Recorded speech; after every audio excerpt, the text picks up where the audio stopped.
Om.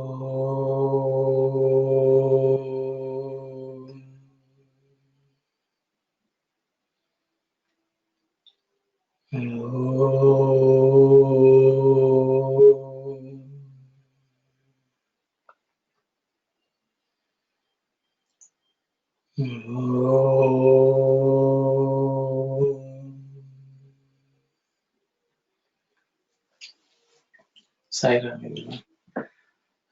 Swami was talking about karma as demonstrated by Sri Rama and Sita. How, when there is karma, the Rama will not have a place in our heart. When we have desire or for anything of this world, the Lord may be lost from our heart. Is what Swami was trying to demonstrate as part of the results of our karma. And that's where we left off. We had lots of discussions about this concept.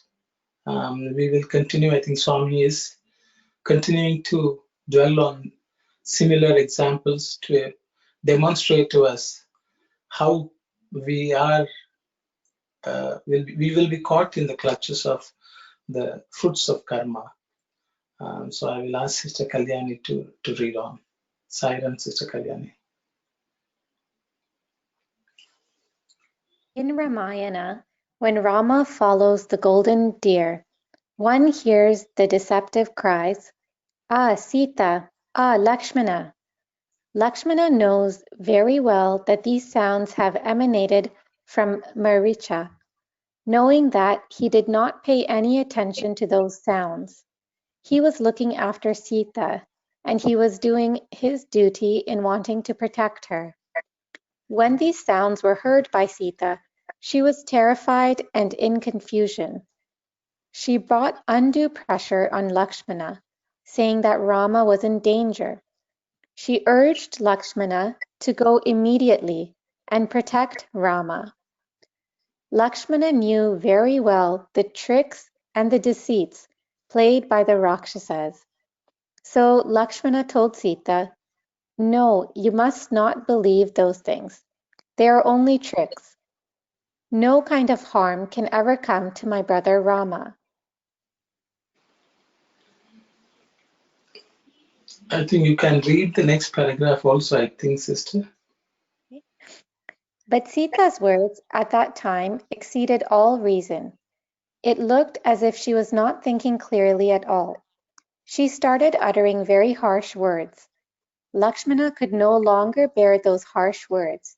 Therefore, he unwillingly left the place because he had no other alternative. The words that Sita uttered while urging Lakshmana to go were such that an innocent person like Lakshmana did not deserve them at all. Sita was not an ordinary woman. She was the consort of Narayana himself. She was the incarnation of Lakshmi Devi. In spite of all that, the inevitable law by which one has to experience the results of one's own karmas was to be demonstrated here in that situation.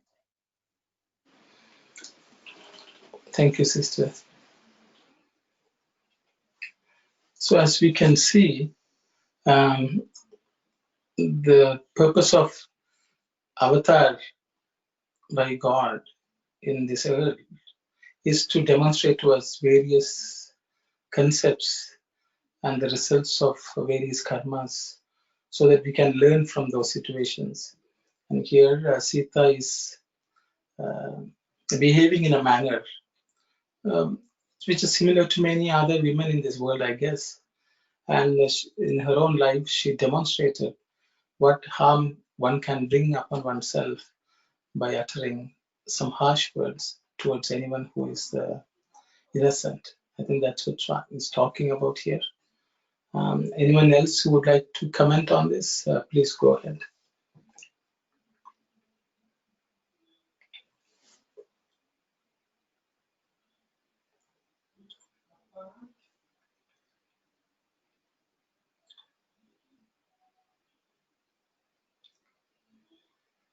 I think if there's no one, maybe Sister Kalyani, I think maybe another paragraph would help, I guess, to have better discussions. So.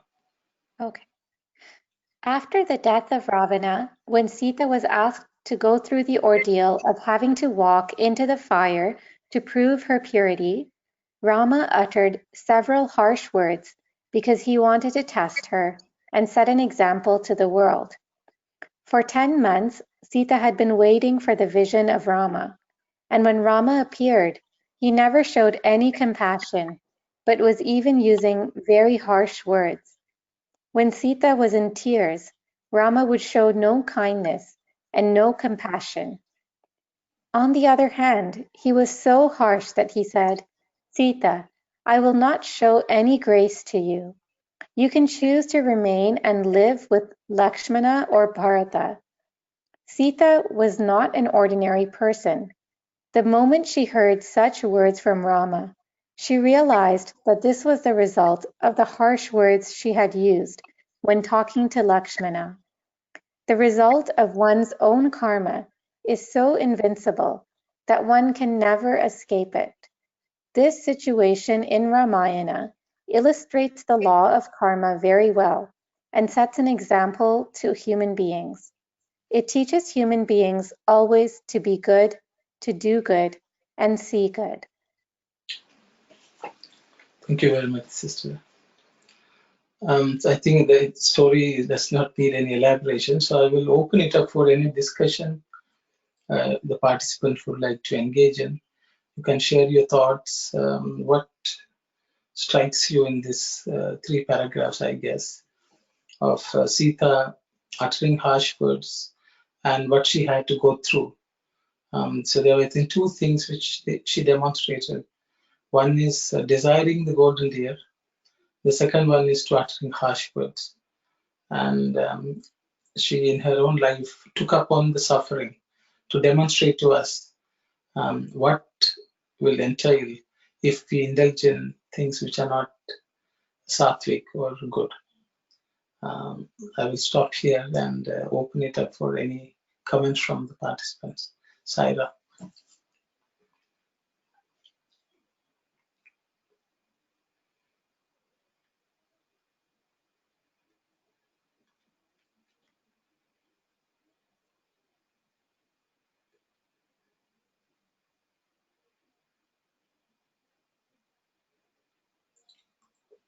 I guess there's, I think everyone is, I think it may be clear to everyone, and maybe we don't need to discuss it. If that's the way everyone feels, we could continue, Sister Kalyani. Sairam, brother. Yes. I just wanted to say, but everything is straightforward. Whatever goes around comes around. So whatever the harsh word she used, that's what she got it back. But at the same time, one thing we have to realize from this story is, whenever we use the harsh word to get done any work, that will have a negative impact.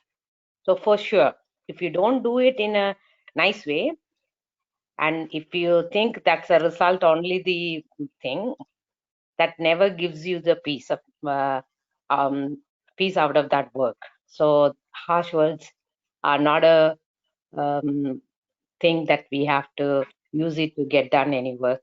Kind of, that's my understanding from this. Thank you, Sairam. Sairam, Sister.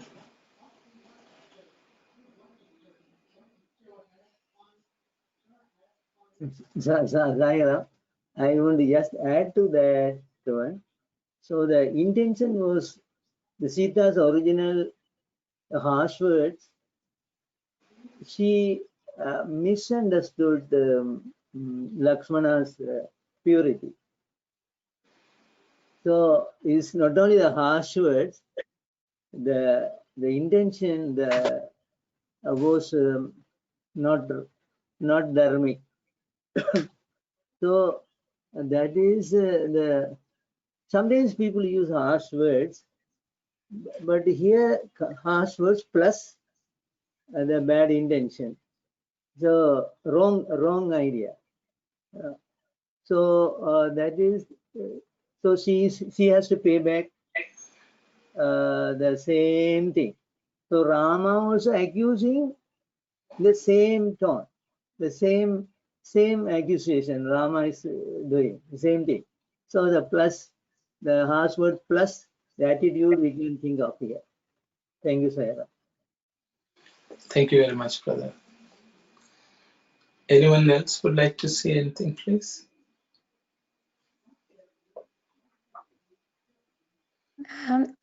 So because Sita uttered harsh words and then she had to face the consequences of that later, similarly, so when Rama is uttering harsh words to Sita, I guess, will he have to face consequences of that afterward? Or is it, I guess, like what Uncle said, is he doing it out of a more dharmic reason?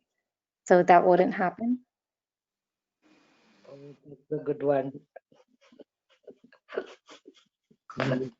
Because in the earlier Narayana paid back, no? Narayana, you received his karma. So she's asking this question. Yeah. I like it. That question.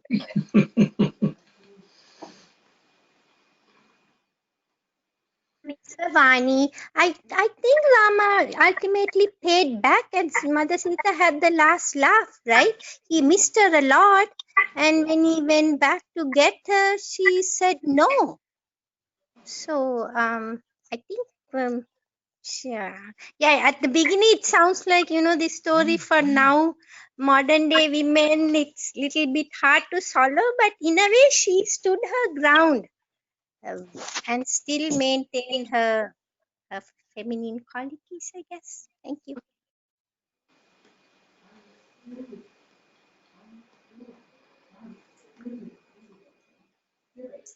Anyone else would like to say something, please?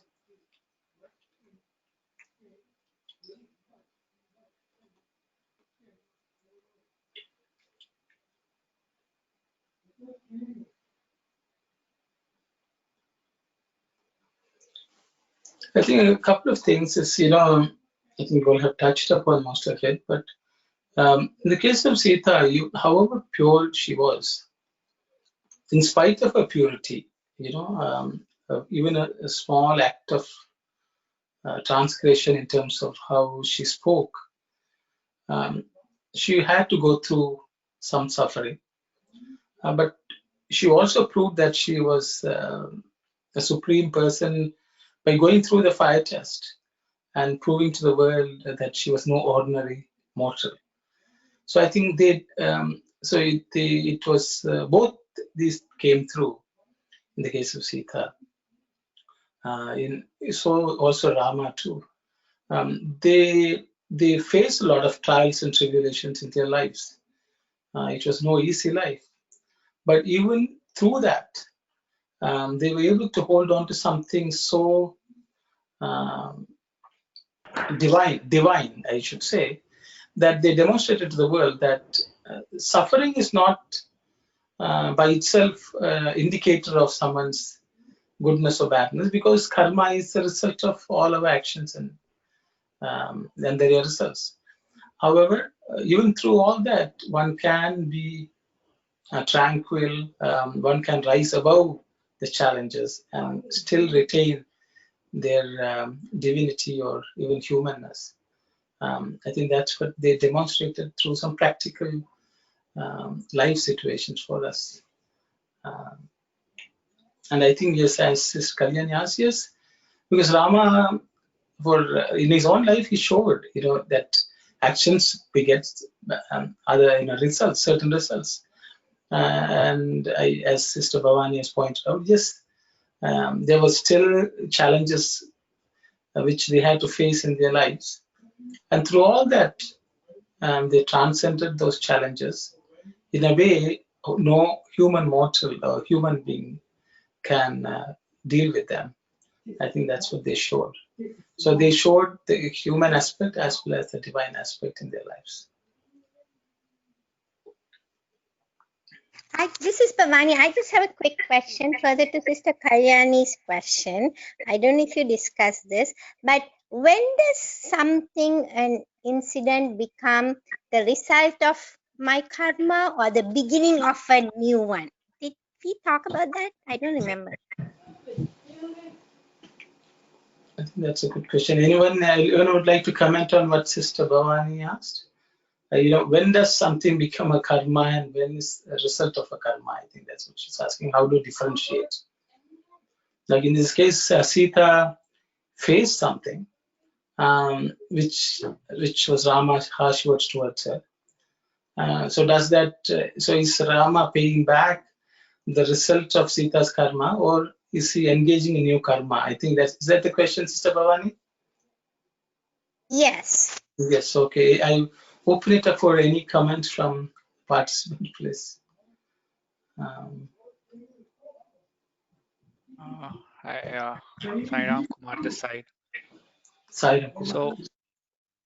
So it becomes difficult if we look at it in purview of one life, because the journey of soul is it is through multiple lives, and karma is not bound to one life. It's not that what you do here is you will be getting it, because it is cumulative. It adds up, and eventually, many times, what you do in this life, you would be subjected for its results in next, positive or negative. So it's very difficult to say that this is for this and this is for just this life.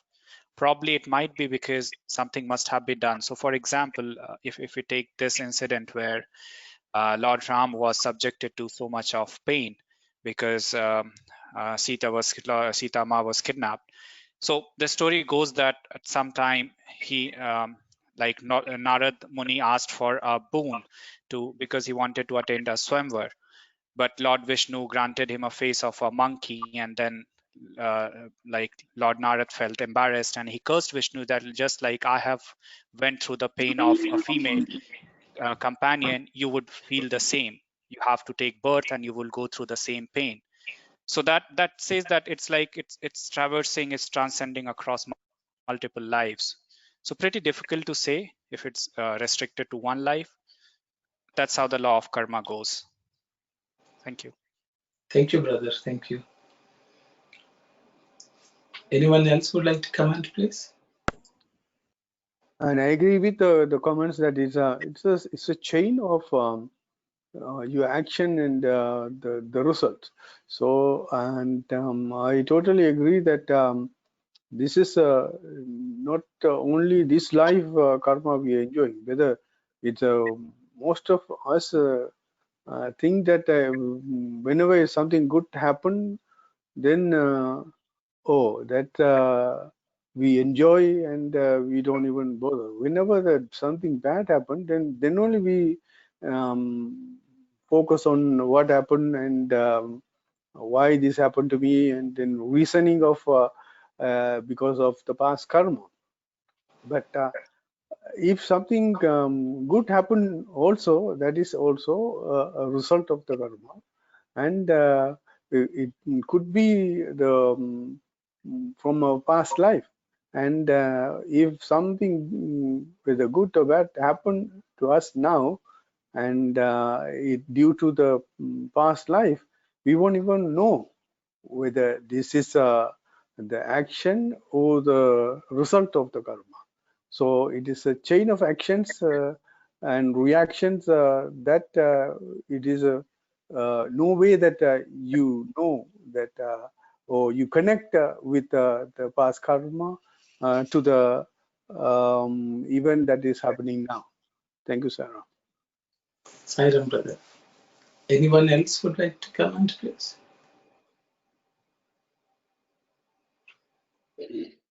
Sairam, in an ordinary human form, unless otherwise you are in the avatar's form, you may understand or you may know that what you have done in the past, in the present, or what you would be doing in the future.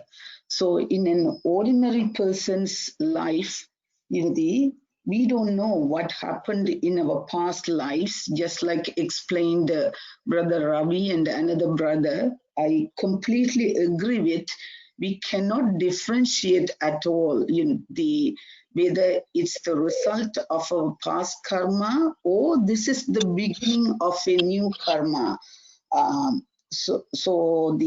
I also absolutely agree with those two brothers that it's really, really hard in a ordinary human form.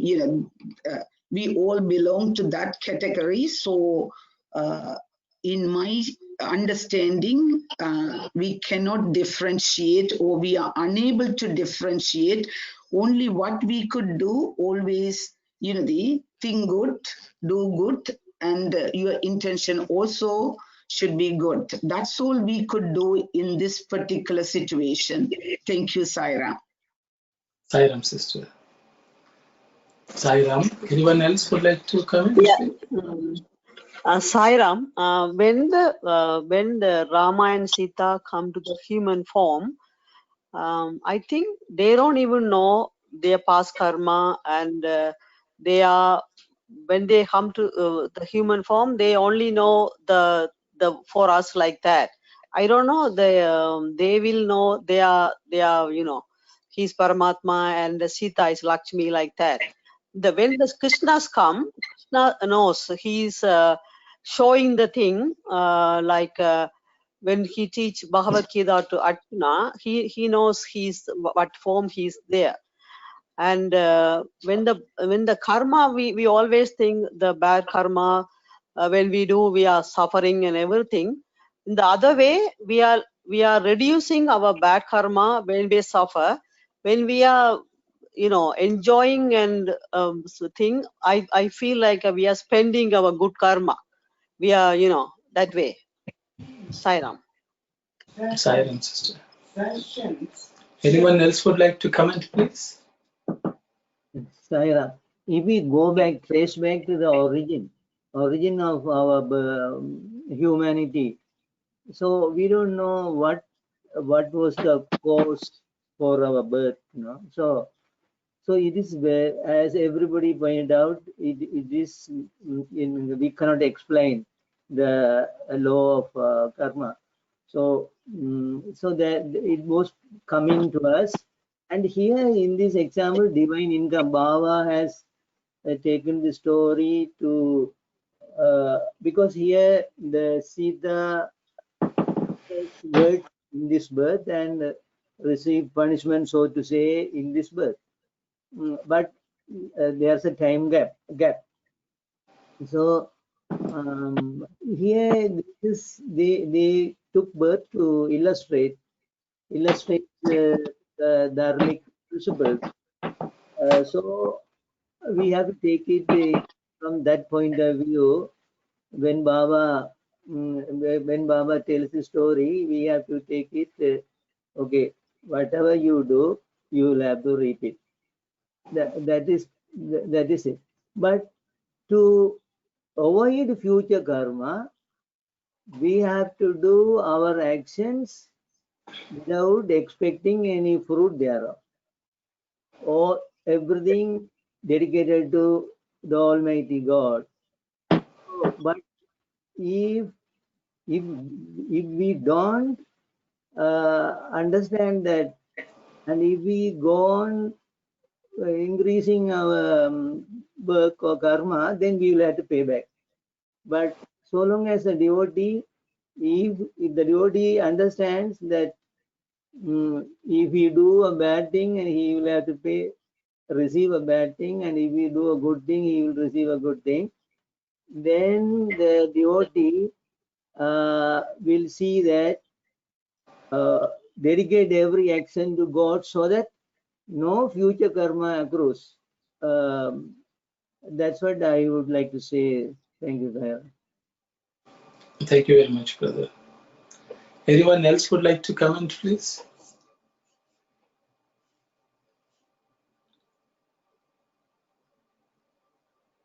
So, sister, maybe I will say my piece, my 2 cents, I guess. See, in this world, no one is immune to karma. I think you rightly said, when does karma and when does results of karma overlap, or are they the same? Was what you asked. In the Bhagavad Gita, Krishna says, Karmanubandhini Manushya-loke. That is, in this Manushya-loka, in this world, everything in this world is related to karma. Whether either results of karma are being enjoyed and new karma is simultaneously generated. One cannot break that cycle in this world. I think the divine beings themselves have demonstrated that. So as long as anyone is having a human body, this cycle of karma cannot be broken, because that relates to this world. So that is why Krishna says, you don't focus on the fruits. So by not focusing on the fruits, your mind transcends the karmic cycle. Though it will go on like the waves of an ocean, you will not be affected by it, because you have raised yourself from the buffetings of the karma. So even though Rama and Sita seemed to have gone through, they were untouched by the effects the way a normal human being would, because they are not focused on their person, on their self, on the individual self. So that is why Krishna advises Arjuna. He tells Arjuna, I don't have to engage in karma, but I have to engage in this karma. He gives the example of sun. So as long in this created world, karma is an phenomenon which cannot be broken by anyone. But the thing is, what the escape is for us, our mind to not get caught up by focusing too much on the physical. And the bodies will last. The suffering is for the body, if at all you want to think it that way. And that cannot be avoided, because people are born, people die, and so on. And so the only way we can deal with it is to raise up a consciousness above the physicalness of our existence. And that is what the Swami tells. But what happens to the human being is we are trying to see how can we solve this karmic problem. But the thing is, when we are anyway engaging in karma, we have to engage in sat karma, as Krishna has said and Swami has said. We should always engage in good karma, which is beneficial for us as well as for the upkeep of this universe. So those are karmas which are for other people, for everyone's benefit, or Bhagavat for the sake of the pleasure of God. So if we do these kinds of karmas, our own consciousness will rise above all this going-ons of the karma, because that cannot be avoided. No one in this world, in this created world, can avoid it. But once you raise yourself above that, you will be freed from the clutches of karma, though karma will still go on. That's what I understand. But the thing is, Swami is pointing this out, I think, because sometimes we are mindlessly engaging in karma. And I think that has to be checked. Because when we do something, for example, when Rama said it, I'm sure he knew, okay, there are going to be repercussions. But he was okay. He said, but this has to be done, so it has to be done. But he was not trying to shy away from that, because if a situation needed. But I think he did it with the best of intentions, as someone, I think, said. Brother Sivadas has already mentioned. The intentions matter. And their lives were dedicated for what's called Loka Kalyana, the welfare of the world. And I think that is Swami's advice to us. And so we should not be so worried that, there are not bad things happening to us. We should rise above the fray. And that's my understanding. So I think hopefully it sort of supplements what everyone else has shared with me. And Sai Ram.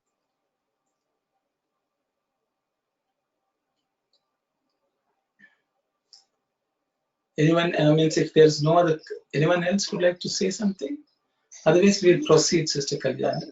Sai Ram, I have a little follow-up thought or concern about this one. Say, for an example, until I reach a certain point, I don't even know how to differentiate a good karma or bad karma. So if that is the case, for those people, they are in that particular point, they have to go through again and again this karmic cycle, or until maybe the Almighty determines you, okay, now this is the point in time they can differentiate what the good karma or bad karma. So until then, they have to really go through the life cycle, and they have to suffer all these karma. Maybe, in my understanding, even though all of us are really trying to go through the spiritual, seeking or spiritual path, still sometimes we don't know, this whether it's a good karma or bad karma. There are quite a lot of percentage of human beings, they are in that category. So those people, they have to go through the life cycle again and again until the point that reaches for them how to differentiate this a good karma or bad karma. Because even at some point, I also don't know how to differentiate a good karma or bad karma.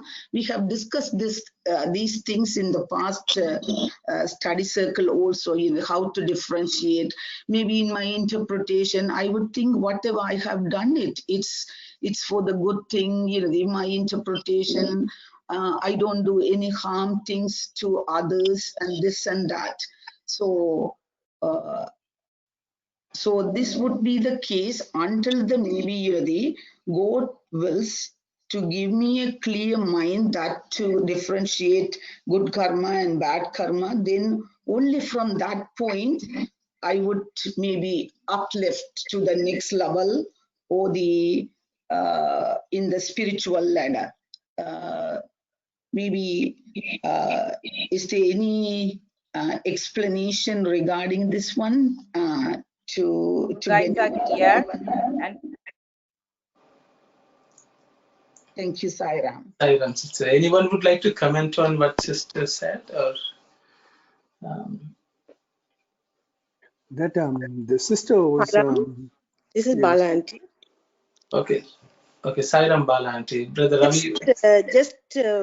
Somebody else talking? No, please go ahead, Bala aunty, because brother Ravi will speak after you. Okay.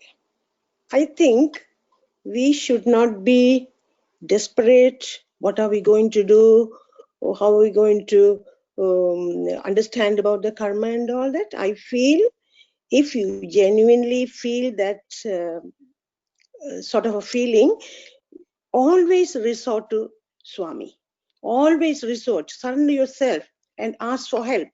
I'm sure he will give you a light to understand things better. What are we going to do? We need not be desperate at all. I feel that every slight doubt we have, keep on praying and ask Swami to show you a way. We are all children of his. Only he will show the way. So you need not be worried about that. You just keep praying and ask Swami to help you. He will definitely, in any form, some form, he will open the way. Thank you, Sairam. Sairam sister, Sairam. Brother Ravi, you can speak, please. Yeah, that we talk about that spiritual progress of all of us, and there's a most confused wording that we all have. What is spiritual progress that will stop karma?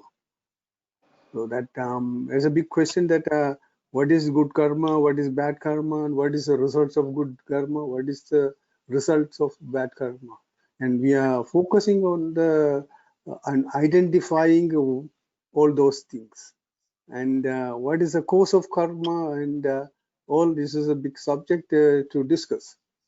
But can we not to do karma at all?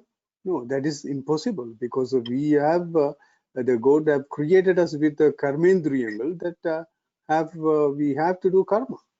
So what is the action we need to do? That we cannot control what the karma we did in the past, and the future is not yet. So what we are doing at present, that is in our total control. So that is the only way that we can focus on. And for each and everything that Swami will do, Swami will do. But what is the part of us to do? So that that we are heavily conditioned our mind by Swami too. That is also not that we prevent ourselves from our own thinking and the research that what we need to do at this point. If we do right thing at this present time, that will unfold the right thing in the future. Thank you, Sarah. Sai Ram, brother. Thank you very much. Anyone else would like to comment, please? Sai Ram, Rajagopal. Go Sai Ram. Oh, Brother Rajagopal, please go ahead. Yeah, we did a lot of karmas in past time. Now, it's in future we can do anything we are doing on Swami's name. That we are not doing anything. Anything we are doing that on Swami's name, good. We don't know that for sure. We are not doing that bad karmas. No, if we don't know that, sometimes we can do it. Anything that we are doing good karma or bad karma, to do it on Swami's name, then there's no effect on us. Swami always saying that I have no bad and good and bad. Always everything is good for me. So we can do anything. We can do that for our sake. That after we come to the Swami's fold, we never think about the bad things. So if unknowingly we did any bad things, it's everything for the Swami's name. That's this Swami look after that. That's my opinion. Thank you, Sarah. Thank you very much, brother. Sai Ram, brother, similar. Yeah, so to Anandi's questions a bit different too.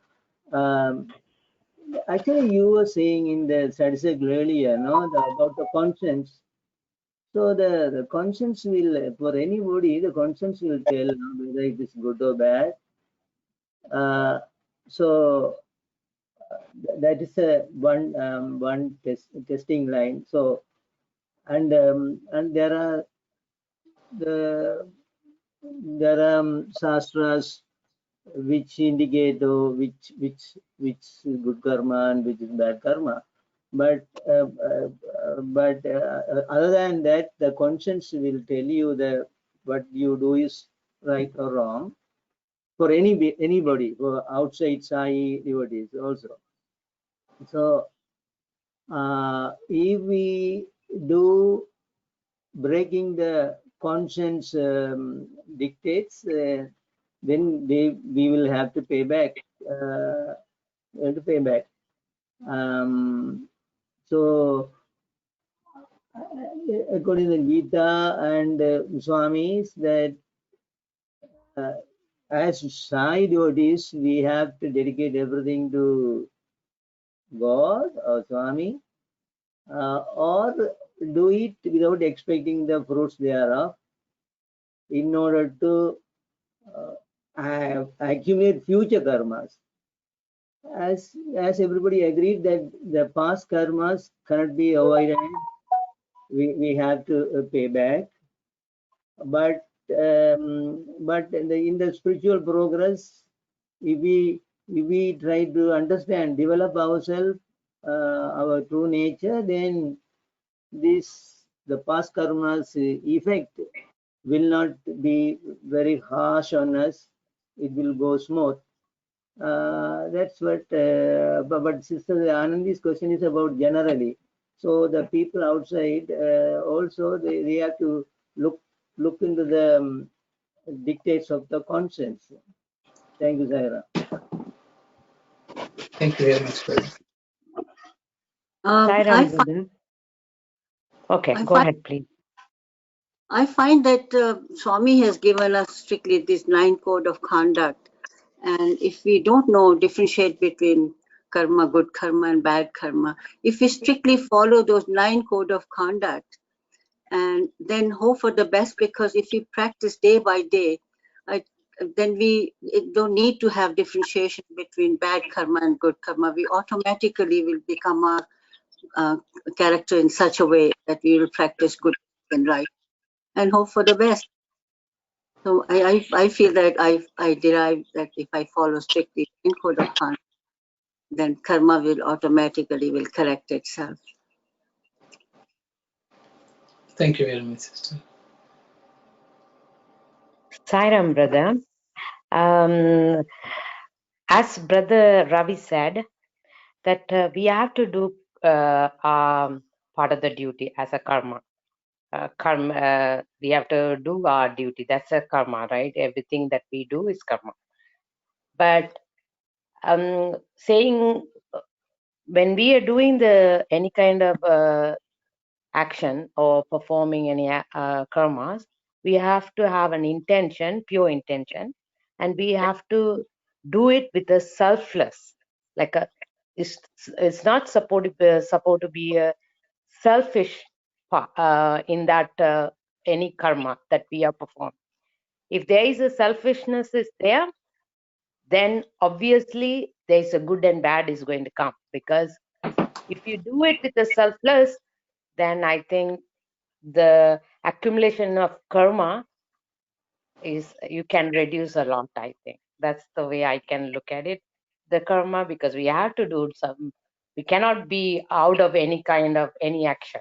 We are going to perform every day, so every action as a reaction, so that's a karma. Then that in order to build up the good karma, I think the selfless way of doing karma is the right way, I think. Thank you, Sairam.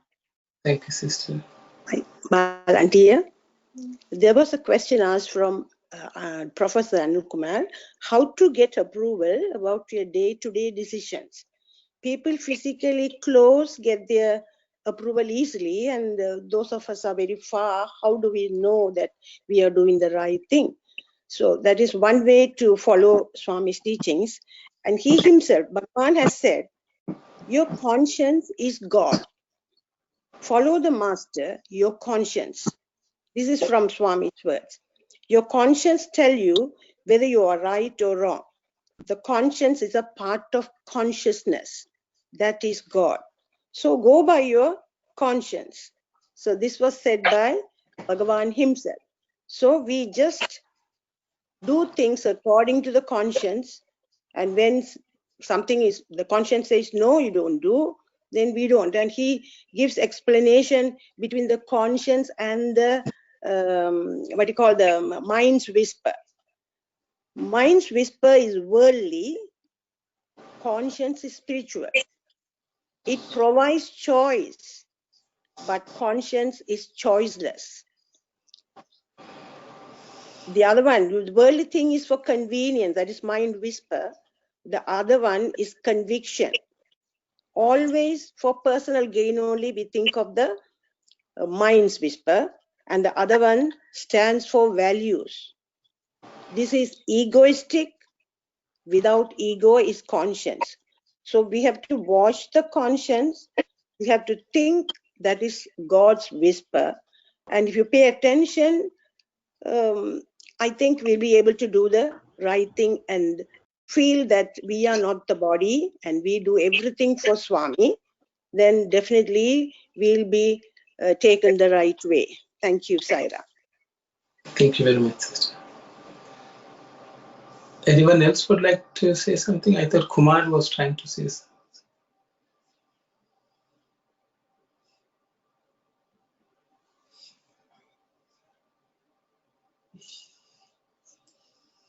I guess there are no more comments. I think it has been exhaustively covered by everyone. Just one word thought I would say, because Krishna is telling Arjuna in the Bhagavad Gita, Arjuna, sometimes it's very, very difficult. This inquiry into what is right and wrong is analyzed by so many people, and there is sometimes confusion. Krishna acknowledges it. How much ever, it's sometimes it's very difficult to differentiate even between the mind's whisper and conscience, because we are so caught up in listening to the mind, or we are habituated to that. Though how much ever we try, there may be times all of us will face when we are lost. We just can't make, it doesn't seem to be that clear. And I think at that such times, Krishna has to just surrender to me and just leave it to me, and I will take care. That's an assurance Krishna is telling Arjuna. But as Brother Ravi pointed out, and others have also pointed out, I think we have to do our bit. It should not,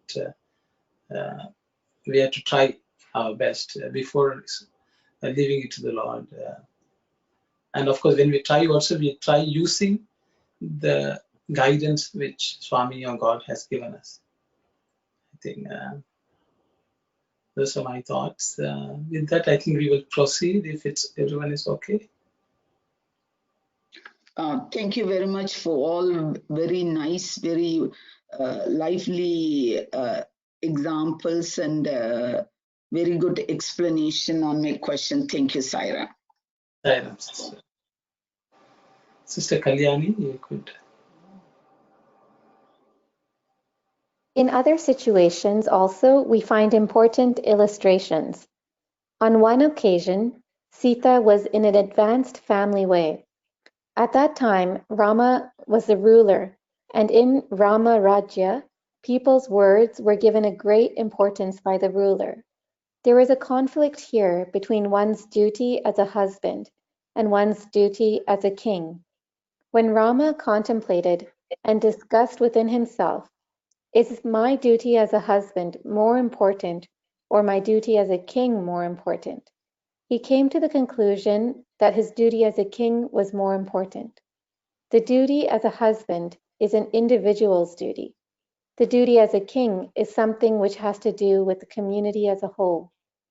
After coming to the decision that his duty as a king was more important, he decided to send Sita to the forest.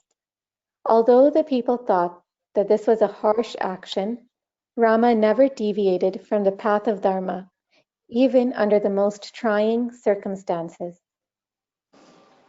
Thank you very much, sister. I think it's pretty clear. I don't have to add to this. I will open it up for any comments, please, because this is, I think it's a touchy topic for many people. How can Rama do this? So I will open it up for discussion, Saira.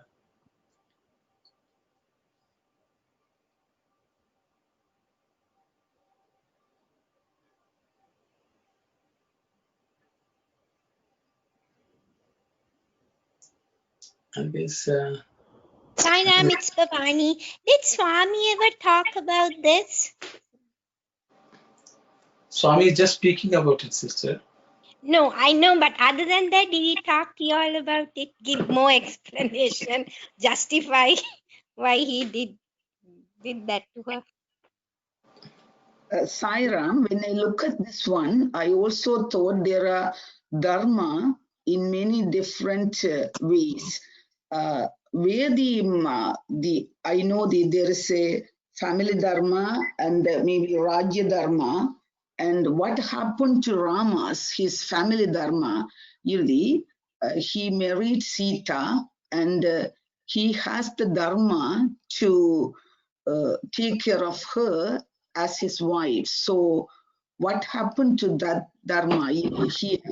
So this is in my point, even it could be weighed as whether the Rajya dharma or the family dharma, and which goes about what and everything.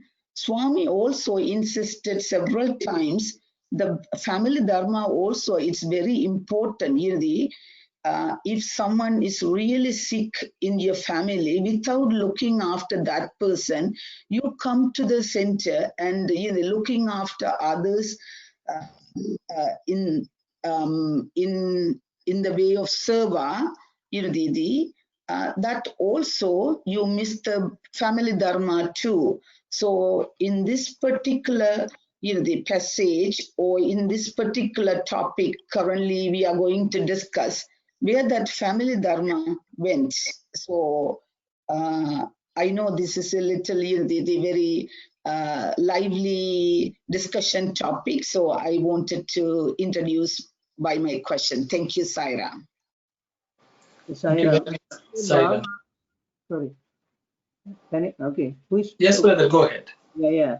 Here Baba is explaining that I think in the next page, next paragraph, I am not sure about. So there, as Brother Arno said sometimes back, this is Dharma Changadam between family duty and duty as a king.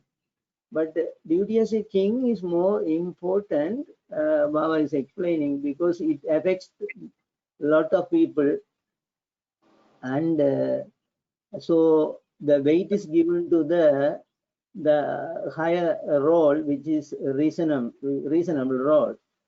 And I don't know whether everybody know the story, what happened. Some washermen talked ill of Sita, and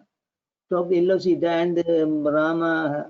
Baba explained in the Ram Kadavahini, so Rama, in the disguise, when he went around, he overheard this talk, people talking ill of Sita. So to uphold the righteousness in the country or city, he had to send them Sita, even though she was pregnant. So as a king, he had to do that as an example for everybody to follow. I think.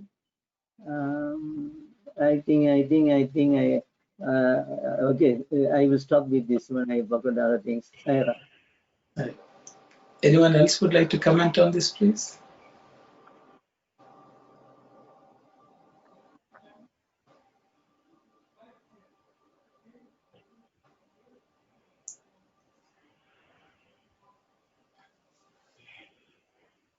I think a couple of questions. One is Sister Bhavani's question: has Swami spoken about this?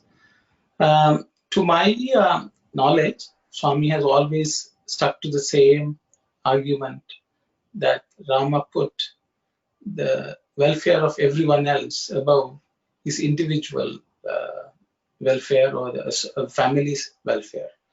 Because for Swami always talks, the world has to be well. For that, everyone has to contribute to that. We cannot say an individual unit is more important than the world.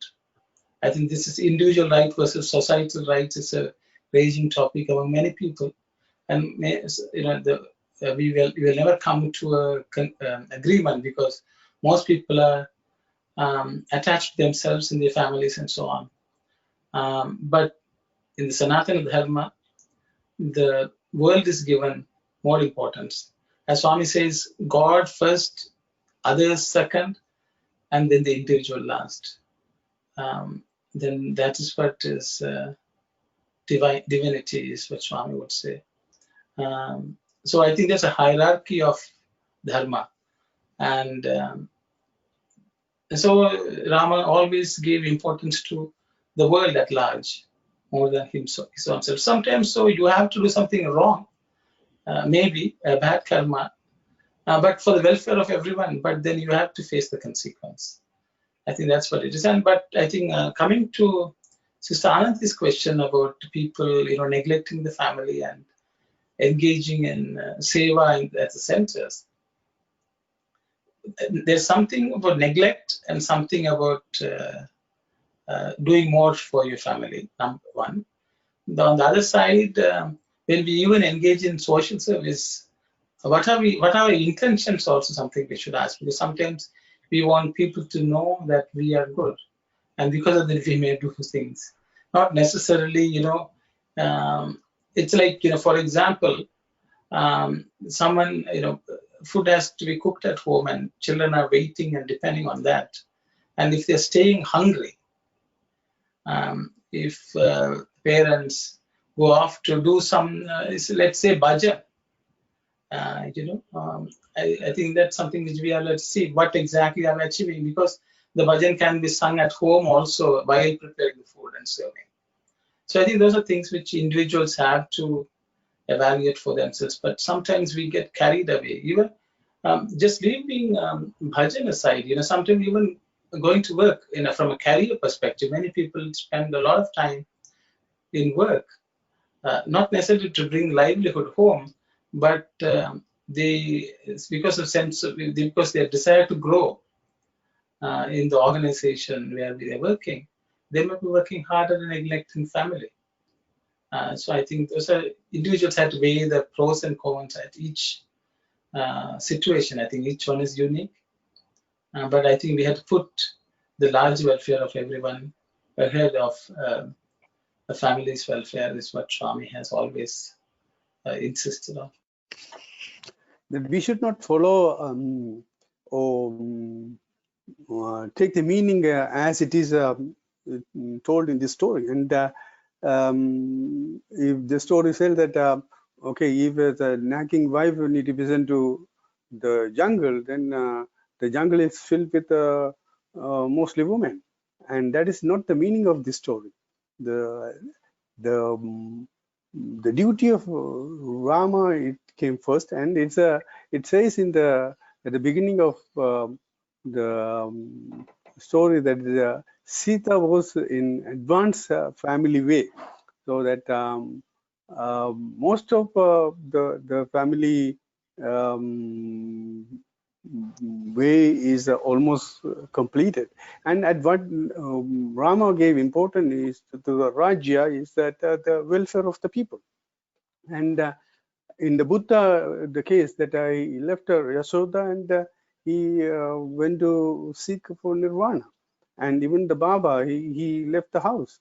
And even Ramana Maharishi left the house. So it's for the sake of the service to the bigger population, and some personal sacrifices have to be done. So that what Rama did. It is an example of this, but we should not take this as a example to follow on a day-to-day life. And we should see that the intention of this story. Thank you, Sairam. Thank you very much, brother. Thank you very much. Saram, I just have a question. Are there situations where both the duty of welfare and the duty of family go together?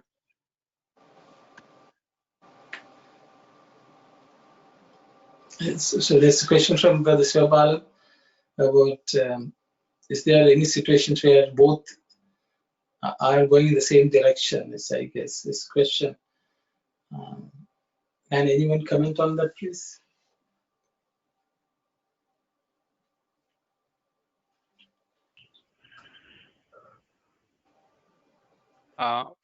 If I may try to answer that, it depends whether the family or the society is on the path of dharma or adharma. If we take the example of Arjunan from Gita, the family was on the path of adharma, so it didn't matter.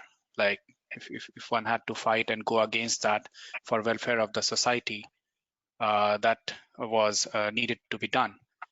But at the same time, if the family is on the path of dharma, then that would align with the overall welfare of society and welfare of state as well. So obviously, the most basic element is the individual element, which in turn talks about whether that individual element is aligned with dharma or not. And that, when added up on top of the layers which are added on that, are the layers of family, the society, country, and so on. Thank you. Thank you very much, brother. Vani. I think Swami Ramakrishna gave that option to Sharadama, no?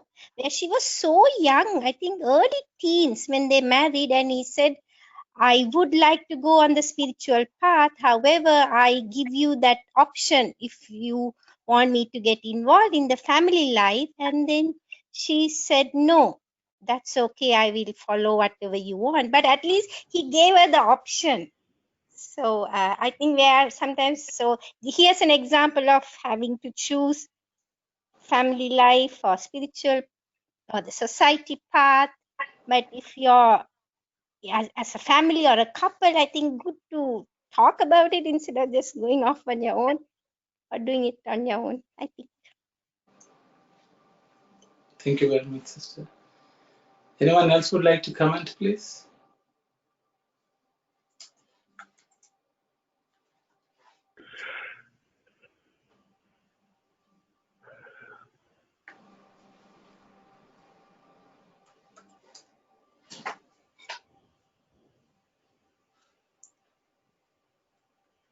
I think Brother Siobhan, I think when both of them are aligned, I don't think there's any confusion.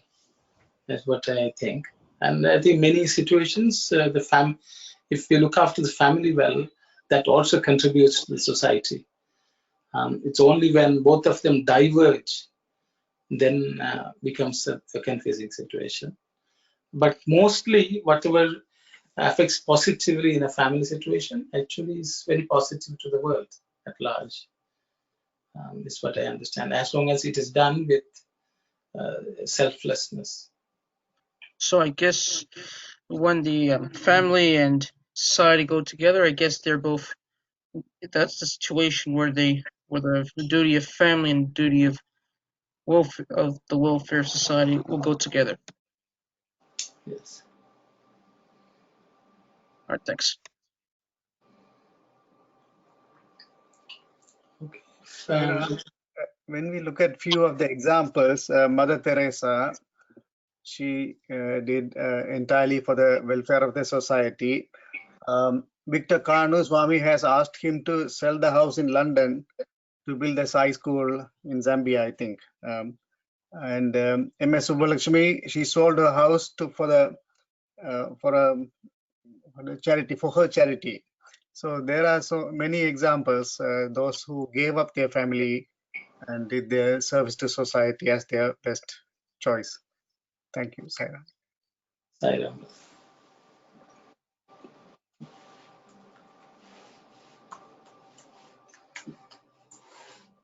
If there's no other comments, maybe Sister Kalyan, you can read on. We have about 10-15 minutes, but we still can read and discuss a little. If we look at yet another event in the story, we find that Rama, along with Sita and Lakshmana, were seated on a chariot, and they were going to the forest. Dasaratha was immersed in sorrow, and while running behind the chariot, shouted, "Stop, stop!"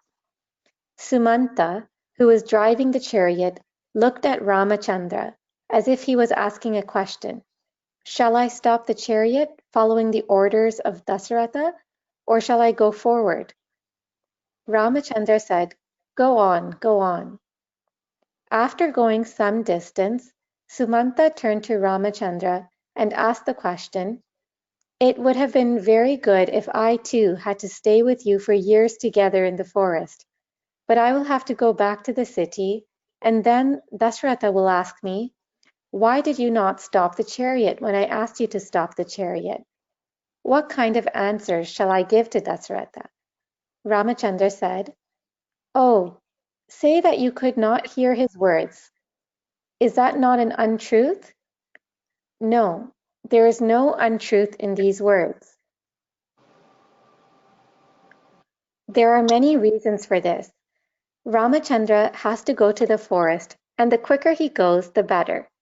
If he delays going to the forest, he would be causing great sorrow and pain to his parents. There is another reason for this.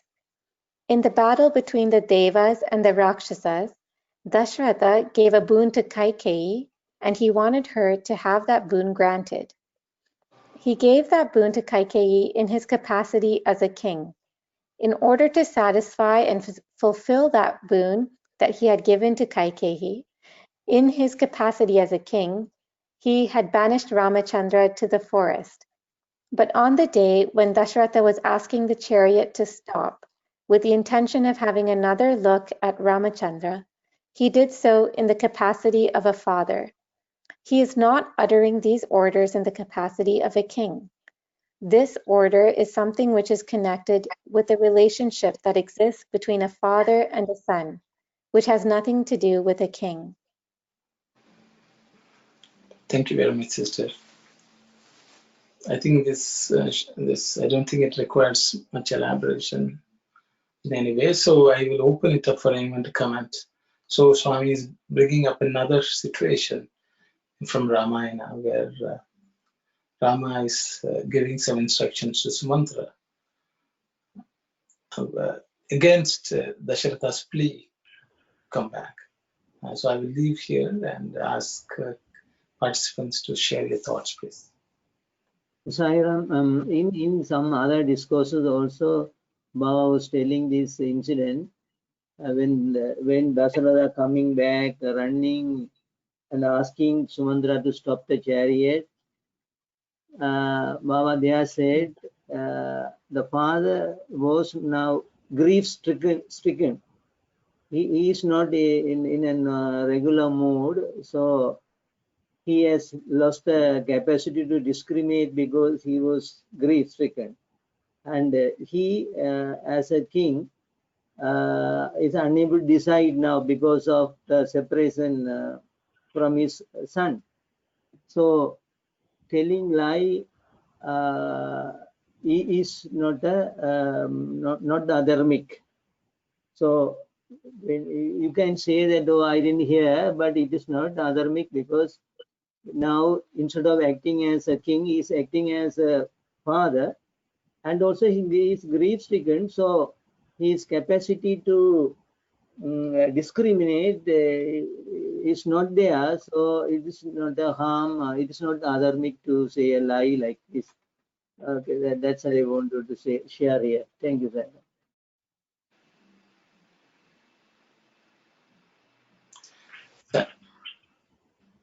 Sairam, anyone else would like to share your thoughts, please?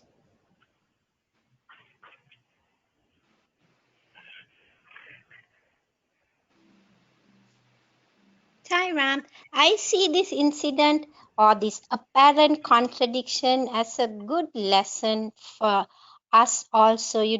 I think in his own way, Sri Rama was preparing his dad for his end. If he had stayed around, if Lord Rama had stayed around, the dad would have just enjoyed his company, lived the material luxury life till the end, maybe.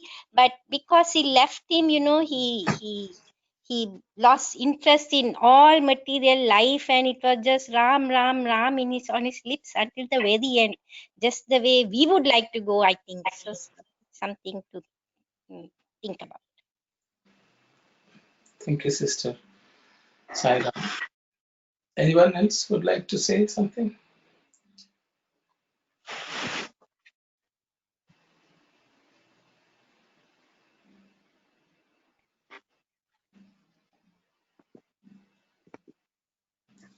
I think here again, Rama is giving more importance to the role which transcends the individual's personal wishes.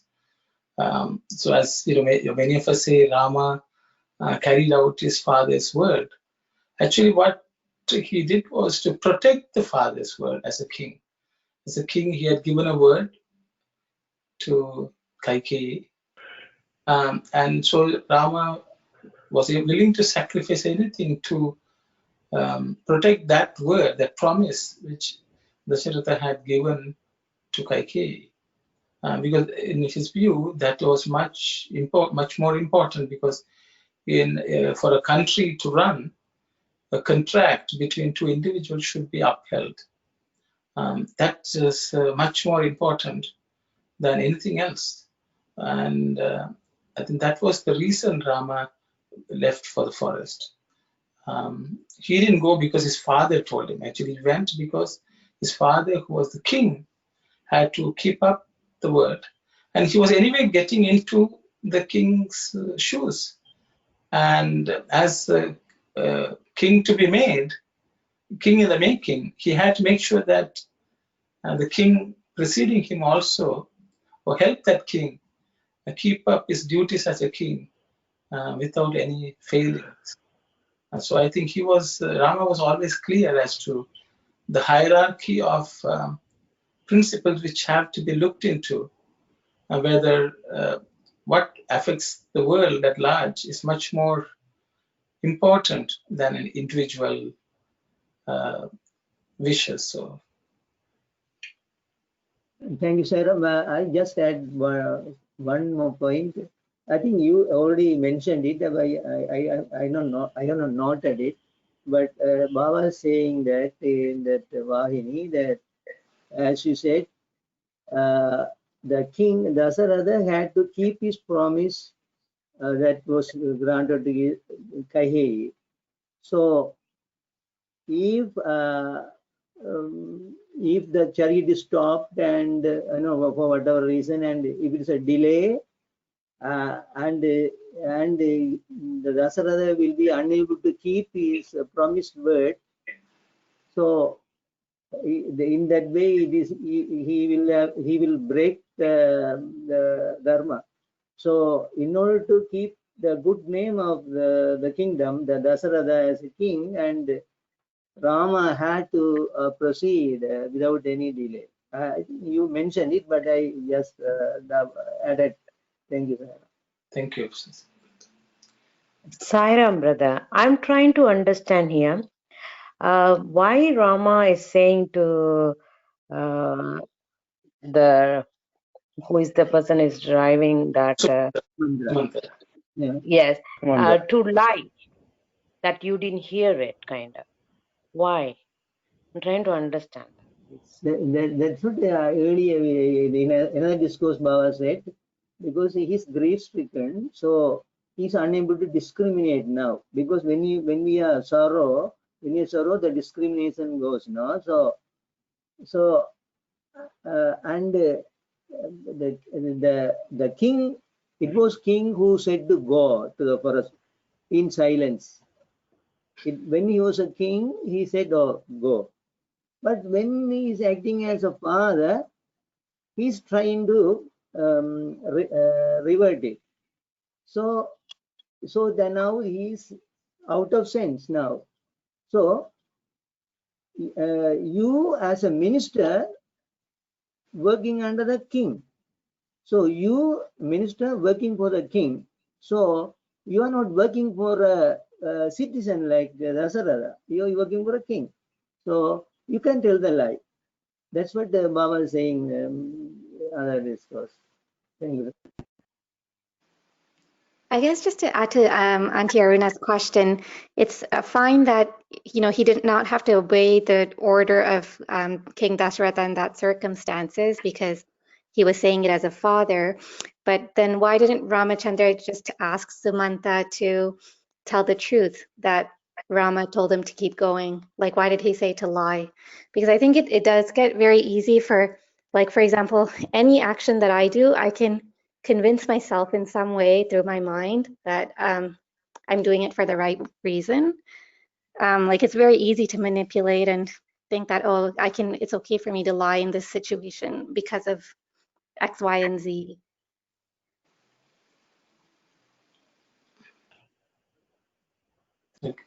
I think that's another question which Sister Kalyani has posed. I think I will open it up for anyone to comment, please. Sairam. Yeah, Sairam, we did the Sadhusakal on yesterday, like Atma Dharma and everything. Here is that Kaikeyi was that asking that the boom, but because of the lady was named she was tricking her to ask the thing because she doesn't like Rama, no? But even though it's inside the different reason for she tricking Kaikeyi to ask the boom like that. But here is not with the dharma we are talking about karma. Yeah, then here is a playing karma the way Rama was saying, when you going to do the duty with the right conscience, he was saying the thing go the right, you don't have to stop. I don't think here we have to say about the lie. The Swami is saying not the day-to-day life lie. It's like as he was the king, he has to help his father and the country. Because of the good intention, he was saying, I think we shouldn't talk about lie like that. I think we couldn't say like that. This is for the world, he has to obey the rule for that. Right. Sairam, I don't know. Yes, Sairam, Sairam sister. Sapu auntie. Cholunga auntie. According to the Rig Veda, white lie, if it is going to give any good results, that cannot be used as a real lie. Am I right? Can you hear me? Yes, auntie. நன்மையின் பொருட்டு நீங்கள் பொய் சொன்னால் அதை பற்றி அது தவறாக முடியாது என்று சொல்லியிருக்கேன். அந்த he was meditating and then a deer came and he saw the saint saw the deer, but when the hunter came and asked him, did you see a deer here? He said, what my eyes saw, my lips will not say. Didn't he say that? Yes, auntie. Here, Rama, you said he said a lie for a good purpose. He had to finish his mission. He has to protect my father's grievance more and more. He didn't want to hurt him more and more by saying he wanted to finish his dharma. Thank you, Saira. Balanti here. Yes, Balanti.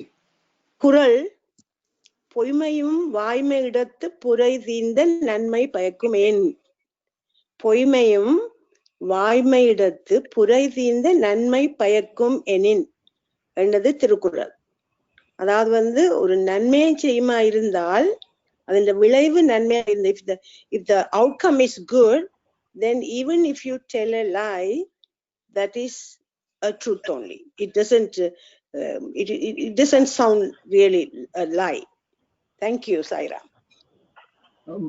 Sairam, but even though this in the previous ages, Rama, Krishna had to have this situation, but Baba here preaches us in this Kali Yuga, don't tell lie, but if you had to tell lie, keep silent, don't open your mouth. So this yuga is different, and we cannot use these excuses here according to Baba. That's my understanding. If I am wrong, Brother Arno can correct me. So this again a very tough topic, I guess, for all of us to discuss, because when we are in doubt, just accept what Swami says is my policy. But what I would say is, what I think Sister Kalyan's thing is, if we start behaving like that, then it's a slippery slope, because we will think we are telling the lie for higher good. I think that was Sister Kalyan's question, and that is something which we all can. That is something which will not take us forward. I think that was Sister Kalyan's question. Yes, sister, I think you are right, because we all cannot play God. Rama had that authority to say, but I think what he was directing Sumantra was employed by the king, I think, which Brother Sivadas has already clearly mentioned. He is only meant to listen to the king. So if he was listening to the king, when a father yells anything, he does not have to hear it. In his role as a minister of a king, he does not have to. He needs to distinguish: is he speaking as a king or is he speaking as an individual? It is similar to a situation if a boss tells an employee for his own personal benefit, if he wants something to be done, the employee, the subordinate, can need not follow through. It could be considered insubordination, but he does not have to. He's not obliged to listen to that. So I think what Rama is saying is, I did not listen to you. Okay, for example, if somebody says something and I could not listen to you, I think the translation sometimes is confusing. I think what Swami meant to say was, if somebody says, I told you to stop, why didn't you stop? So if I tell that person, I could not listen to you, it's not hearing. Okay, I think the word hearing is the one which is confusing us all. So Sumantra is saying, O king, I could not listen to you, because I cannot listen to you as a father. I can listen to you as a king. I think that is what Swami mentioned here. Okay, it's not that I didn't hear your words. Okay, I don't think that Swami didn't say I didn't hear your. I could not listen. I think instead of hear, if you say I could not listen to your words, I think that clarifies everything, because he's telling the truth. But Dasharatha can say, maybe he says I didn't hear you, but that is Dasharatha's problem. But saying that I could not listen to you is it's telling the truth. But it depends on what the listener thinks. I think that's what I would go with. But in some of these situations, it's just like we were saying, we don't know what is good, what is bad. Sometimes you just submit to the Lord. If the Lord has said so, the Lord has said so.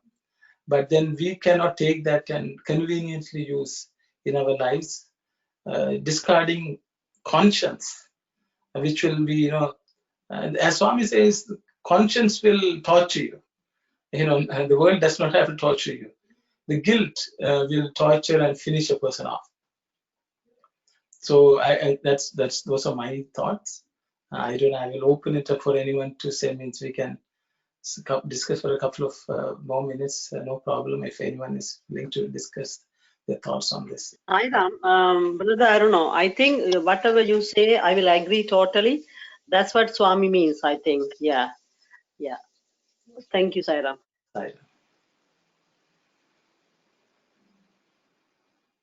Sairam, brother, is that we can take it like the king is asking, Dasaratha is asking to stop. That's for his son. Okay? Yes. And whatever he is instructing to that was driving that is like his instruction. Say, as a king, you didn't listen. So in that case, the lie part will come out. Am I correct? I don't know. I'm thinking like that. Maybe the instruction comes to him, stop. It doesn't mean to him. He's meaning to Rama, stop to look at you. So then after listening to all the conversation, I'm thinking there's no lie here. He's giving the instruction again to his person that say, you didn't listen, you didn't hear it. Is that the way we can look at it too? Yes, because the thing is, when Swami says truth here, it's not fact. He's not talking about facts. He's talking about something higher, something of a higher nature. So I think the Tamil Dharma discussions, it was discussed, when you are aligned with Dharma, okay, that is also equally important. And the real truth is aligned with Dharma. Dharma in the sense for the benefit of the entire world. So when Dasharatha is saying something, what he's saying itself is untruth, because it's not aligned to the benefit of the world. It's a selfish, individual word. So the thing is, here Swami is talking about adhering to a higher truth. A higher truth is something more divine. And the thing is, we should understand, Rama was asking to go only self-sacrificing. He didn't have any selfish reason even to tell Sumantra. So he was telling Sumantra, Sumantra also should not be afraid to face the king. Okay, because he should be also self-sacrificing. But Sumantra was worried and afraid, what will Dasharatha tell? He says, what you are doing is right. When what you are doing is right, don't be fearful of the consequences. Rama very well knew if when he leaves the father, maybe suffering and dying. But he was willing to take the chance, and he himself was not going into a luxurious place. He suffered a lot in the jungle, in the forest. So I think all those come into play, and sometimes these are very challenging situations, and hopefully we will never be faced with such a situation in our lives. But I think just for illustration, Swami is talking about it, I think. That's what I can say. There are some things which we should not attempt to do. I think to answer Sister Kalyani's question, it's better to play it safe in our case. Unless Swami is there standing next to us, telling, don't say it, we should not assume that Swami will say so. Saira. I think with those thoughts, because 456, we'll close. I think anyway, the entire chapter is on karma, and I'm sure we are going to discuss this more in detail for a few more weeks. So we will stop here with Samasta Loka and Om Shanti. Om Samasta Loka Sukhino Bhavantu. Samasta Loka Sukhino Bhavantu. Samasta Loka Sukhino Bhavantu.